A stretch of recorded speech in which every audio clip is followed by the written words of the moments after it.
오늘 말씀의 제목은 영원히 꺼지지 않는 빛입니다. 오늘 제목이 빛에 대해서 말하고 있습니다. 여러분, 빛은 어둠 속에서 비춰질 때 우리가 따라가야 할 방향을 제시해 줍니다.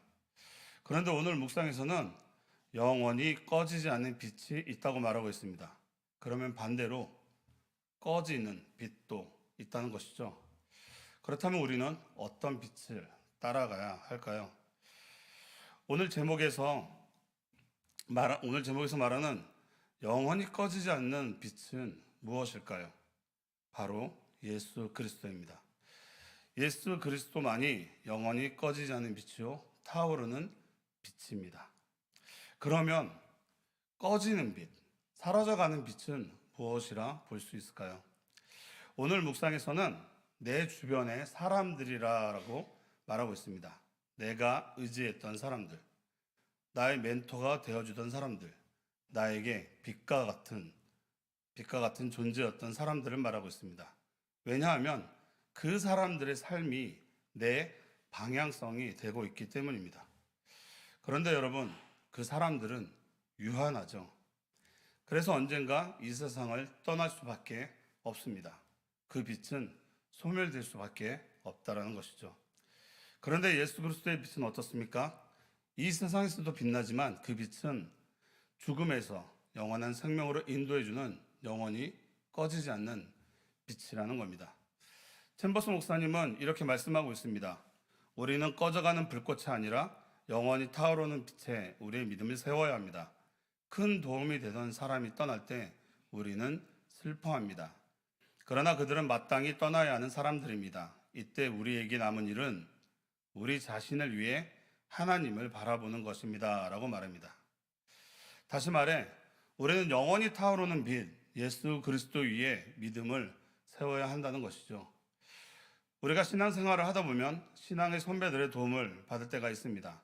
그들은 신앙의 멘토가 되어 나의 신앙생활을 하는데 큰 도움을 주기도 합니다. 그런데 우리는 이렇게 사람에게 기대면 안 된다는 것이죠. 왜냐하면 언젠가는 그들은 떠나야 하기 때문입니다.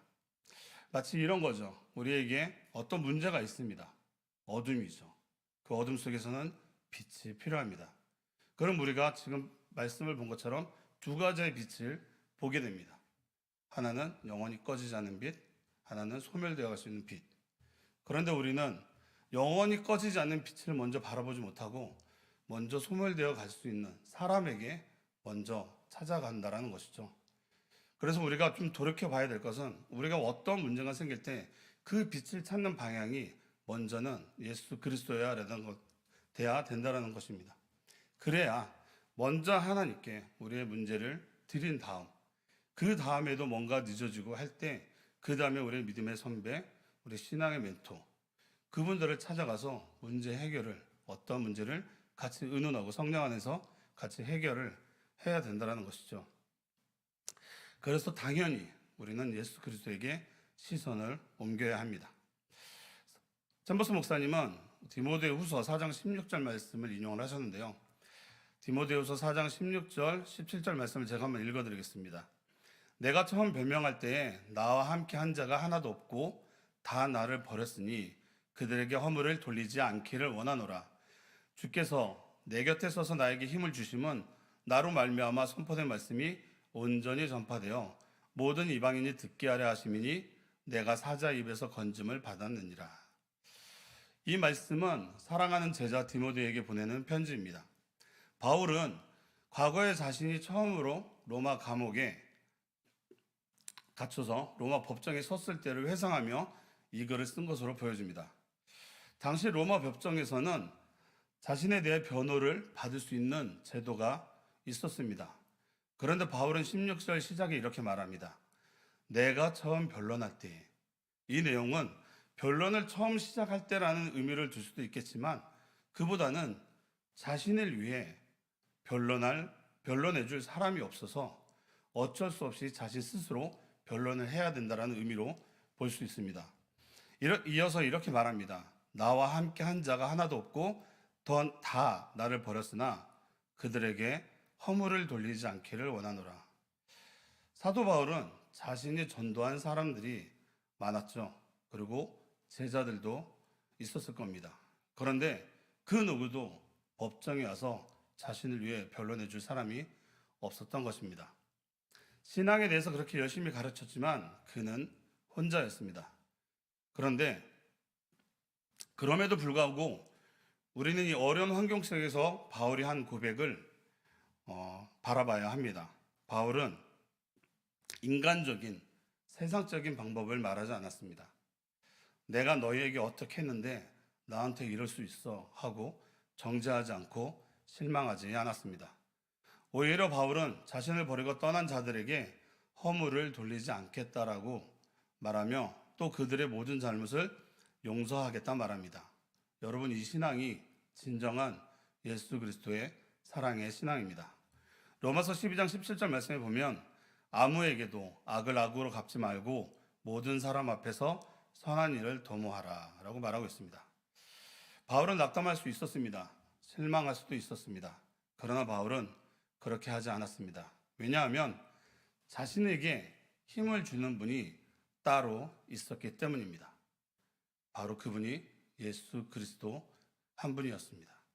바울은 주님께서 자신과 함께하고 계시는 이유를 자신이 지금까지 전력을 다해 복음 사역을 돕기 위한 것이라는 확신의 고백을 하고 있습니다.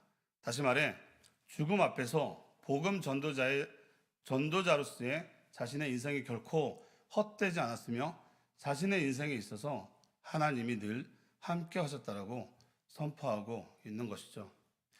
사랑하는 성도 여러분, 여러분은 언제나 하나님이 함께하고 계시다고 믿고 계십니까? 우리의 삶에서 불꽃이 되어주던 사람들은 서서히 사라져가고 우리와 함께했던 사람들은 언젠가는 떠날 것입니다.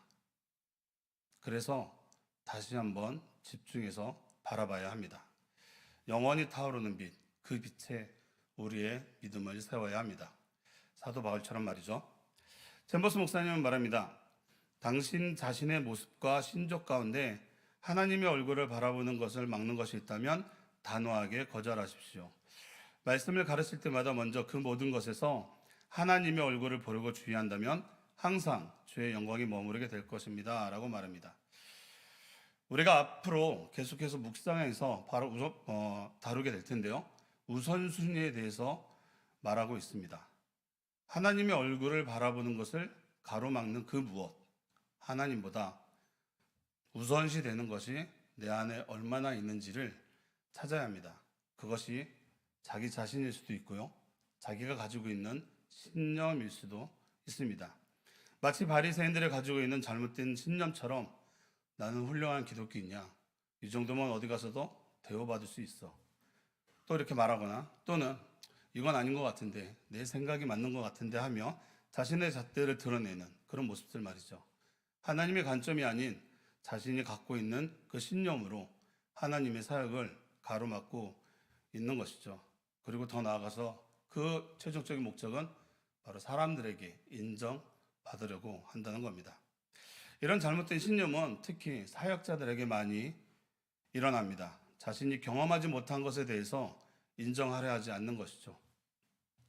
자신이 배운 거, 경험한 것만이 맞다며 사역을 해나가고 있는 것이죠.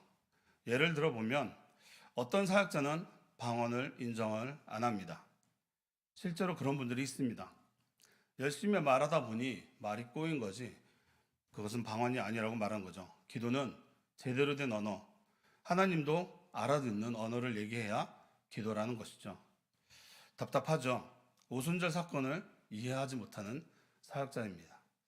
또는 치유의 은사를 인정을 안 합니다. 또 어떤 분들은 성령의 임재를 인정을 안 합니다. 왜냐하면 자신이 안 겪어봤으니까요. 특히 치유의 문제에 있어서는 더욱더 인정을 안 합니다. 성경에 수많은 치유 기적이 나와 있는데도 말이죠. 그렇다면 성경을 인정하지 않는 거라고 볼 수밖에 없는 거잖아요. 그런데 아이러니한 건 자신이 병에 걸리거나 가족이 병에 걸릴 때는 낫게 해달라고 기도한다는 겁니다. 이런 잘못된 신념과 믿음들은 하나님의 일을 방해합니다. 하나님의 말씀인 성경도 믿지 못하겠다라는 거잖아요. 여러분, 저를 포함해서 우리 모두는 하나님의 사역자들입니다. 하나님의 사역자들은 하나님의 영광을 보는 자요 드러내는 자들입니다. 우리가 먼저 하나님 앞에 온전히 서 있지 않으면 하나님의 영광을 드러낼 수 없는 것이죠. 다시 말해 하나님과 연합된 자들은 하나님의 자녀라는 사실이 드러난다는 겁니다. 마치 모세가 시내산에서 율법을 받고 내려올 때 얼굴에서 광채가 난 것처럼 말이죠. 그런데 정작 모세는 자신의 얼굴에서 광채가 나는 것을 몰랐다는 것입니다. 출애굽기 34장 29절에 이렇게 나와 있습니다. 모세는 자기가 여호와 말하였으므로 말미암아 얼굴 피부에 광채가 나나 깨닫지 못하였더라. 무엇을 말하나요? 하나님과의 대면함의 결과입니다. 하나님의 임재 속에서 시간을 보낸 자는 변한다는 것이죠. 모세의 얼굴이 빛난 것처럼 하나님을 진정으로 만난 자는 삶에서 광채가 드러난다는 겁니다. 그 모습이 저와 여러분에게 있기를 원합니다. 그러나 이스라엘 백성들은 그 광채를 두려워했습니다.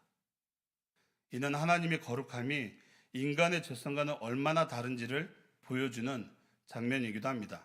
그래서 모세는 사람들이 두려워하지 않도록 수건을 썼죠.